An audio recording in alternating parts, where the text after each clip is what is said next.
কেন প্রতি বছর ভগবান জগন্নাথের 15 দিনের জন্য অসুস্থ করে? একটি মান্যতা আছে যে ভগবান জগন্নাথের এক শুদ্ধ ভক্ত যার নাম মাধব দাস, সে তার স্ত্রীর দেহত্যাগের পরে পুরো জীবন ভগবানকে সমর্পিত করার সিদ্ধান্ত নেয়। ভগবান জগন্নাথ নিজের এই শুদ্ধ ভক্তকে দেখে অনেক খুশি হতেন, আর উনি অনেকবার মাধব দাসকে দর্শনও দিয়েছিলেন। কিন্তু একদিন মাধব দাসের অসুখ করে। অসুখের কারণে তার শরীর শুকোতে থাকে।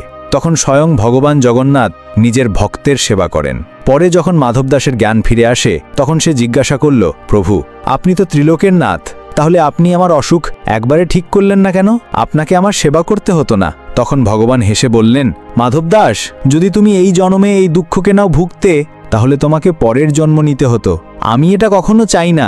তোমার এখনো 15 দিন বেঁচে আছে, কিন্তু আমি তোমার বেঁচে থাকা কষ্ট আমার ওপর নিয়ে নিলাম, আর এই কারণে ভগবান আজও 15 দিনের জন্য অসুস্থ হন। কমেন্টে জয় জগন্নাথ অবশ্যই লিখবেন।